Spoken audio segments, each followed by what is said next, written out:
乌俄战争打到现在已经过去200多天了，能打这么久，火力军是没有想到的。开战之初，火力军跟大多数人一样，都认为俄罗斯会取得最后的胜利。然而到了现在，俄军的拉胯表现已经让火力军无力吐槽了。尤其是这个月开始，局势正在朝着俄军不利的局面发展。上周，乌克兰国防部宣布，从9月份开始，乌军已经夺回了数千平方公里的土地，并且已经重新控制哈尔科夫的多个地区，其中还包括伊久姆和库皮扬斯克2个军事重镇。同时，乌军还将继续反攻。在哈尔科夫底气，乌克兰武装部队正在从多个方向推进。对于乌克兰放出的消息，俄罗斯予以了默认。目前，俄军仍然占据着广大的乌克兰土地，包括马里乌波尔、赫尔松等东南部与南部城市。克里米亚也仍在俄罗斯手里，但随着俄军撤出伊久姆，俄军能否实现占领整个顿巴斯地区的战略目标，现在已经遭到了很大的质疑。种种迹象表明，俄军在哈尔科夫附近遭遇了重大军事失败。在前面视频里，火力军就说过，乌军的反攻有着美国的帮助，美国准军事部队在地面直接协调进攻。乌克兰的导弹袭击也由美国提供情报指导，并且越来越多的乌军携带的步枪、所穿的防弹衣以及使用的运输车辆都是北约标准装备。但是对于俄军来说，战争输了，面子不能输，要不然如何对国内交代呢？俄军一个专家表示，从政治角度来说，撤退是一个不太好的决定，但军事意义是显而易见的。因为哈尔科夫最初并不是此次特别军事行动中的优先事项，那里被占领土只是用来充当缓冲区，以此掩护卢甘斯克和俄罗斯的边境。现在俄军在其他地区需要部队，所以才会释放出部分力量。对于俄专家这个说法，火力军只想说，你说的啥都对，但懂的都懂。对于俄军的撤退，有人说是被迫彻底了，因为乌军的突然反攻让俄军措手不及；也有人说俄军是以退为进，已经提前设计好了包围圈，撤退只是为了更好的诱敌深入。然而从媒体公开的视频来看，俄军根本就不是撤退，基本上是一场溃败，因为到处都是俄军遗留下来的武器装备，甚至包括一些没有被击毁的装甲车。不过在俄军仓皇撤离之后，俄罗斯内部出现了一些不和谐的声音。就在前2天，车臣领导人卡德罗夫在社交平台上发布了一段语音，批评了俄军的最近表现，并且质疑了俄罗斯从哈尔科夫撤军是为了完成既定目标的说法，这不纯属拆俄罗斯的台吗？卡德罗夫觉得，事实证明俄军的指挥出了问题，俄军不应该放弃此前好不容易拿下的城镇，并且还表示，如果不能尽快调整战略的话，那么他将不得不找俄军高层交谈，甚至是去找普京讨说法。从这份语音讲话当中可以看出，卡德罗夫是非常愤怒和失望的，所以他才会痛批俄军的表现，直接表达不满。最近 BBC 专门做了一张图，描述的就是这些天乌军大反攻取得的成果。紫色部分就是乌军夺回的大片领土，俄军的确全线溃败了，就连补给线都被切断了。仅仅9月份的乌军大反攻，就让俄军丢掉了6000平方公里的土地。现在貌似车臣和俄罗斯也出现了矛盾，这意味着什么？恐怕很多人都能想到吧。俗话说，胜利会掩盖一切问题，而失败会暴露出所有问题，你会看什么都觉得不顺眼。其实早在乌军大反攻之前，车臣与俄罗斯之间的许多矛盾就已经有了。首先就是关于布哈里圣训被俄罗斯司法部根据地方法院的决定列为极端主义教材，这一举动可是引起了车臣人民的不满。身为车臣领导人，卡德罗夫批评了这一决定，不过这个问题已经基本解决了。普京为了安抚小弟，表示密切关注这件事，以免再次出现这种错误。第二个矛盾就是俄罗斯国内反对派攻击卡德罗夫，原因很简单，俄罗斯可是和车臣打了不少年，虽说如今被收编了，但双方之间是有血仇存在的。再加上卡德罗夫是普京的宠臣，总有人眼红的。但他们也就嚷嚷2声而已，形不成什么气候，所以前2条都不算是什么问题。主要就是第3条，也就是主要矛盾，那就是卡德罗夫的嫡系北方团被俄军给出卖了。卡德罗夫的北方团当初是空投进去支援俄军的，可是谁也没想到，俄军在哈尔科夫那里被打得节节败退，逃得太快，军械丢了一地，还有不少俄军被俘。乌克兰称收复了2000平方公里领土，这下好了，因为20集团军跑得太快了，没有通知卡德罗夫的部队一起走，北方团直接留下，成了断后的炮灰，现在已经全部失联，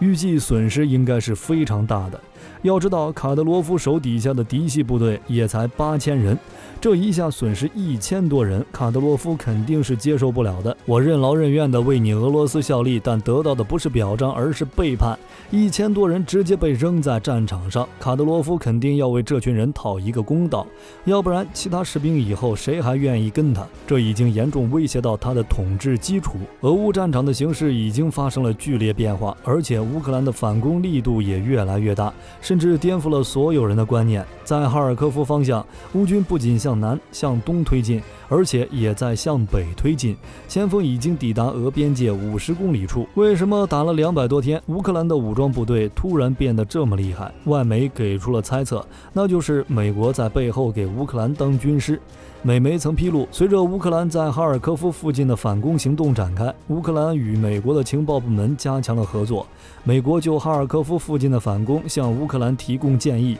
不过更多的细节并没有被公开。但有人表示，美国正在与乌克兰不断讨论如何真正阻止俄罗斯的进攻。有美国在背后坐镇，也难怪乌克兰可以节节胜利。不过乌克兰的反攻也不是一帆风顺的，他们也为反攻付出了惨烈代价，高达1万人的死伤。11日，俄罗斯宣称，空天军摧毁了乌军海军陆战队在尼古拉耶夫克里沃罗格地区的部署点，消灭了100多人；对哈尔科夫州第92机械化旅和第113旅袭击中，消灭200多名乌军士兵。从9月6号至10号，乌克兰军队在这2个地区的反攻战斗共死亡4000多人，受伤8000多人。当然，这个数字是俄罗斯公布来的。而且在乌克兰大举反攻的时候，俄罗斯也在进行着他们的反击，只不过是这下手有点黑，因为他们炸了乌克兰的发电厂。乌克兰一共有12个煤电厂，但在前几天几乎都被俄军导弹给点明了，所以乌克兰现在真的黑了。基辅和哈尔科夫附近5个热电厂同时被击毁，哈尔科夫全市停电，第聂伯河中央变电所也被击毁。1周内，乌克兰将失去87%的电力，而基辅的地铁40年来首次停运，城市陷入黑暗，电气化的火车停了，地铁也成了废铁。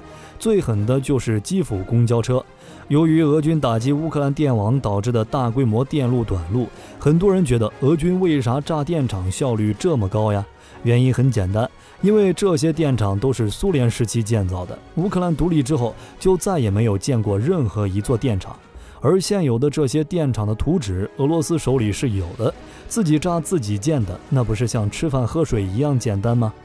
所以乌克兰人们正在庆祝大反攻的，结果突然发现自己没电了。哈尔科夫通信断绝，基辅和部分地区通信网连接速度急速下降，尤其是哈尔科夫从网络上消失了。然而这样的反攻并没有为俄罗斯带来多大的战果，而俄军的溃逃也暴露出了俄罗斯在战略上的问题，并且还引起了卡德罗夫的不满。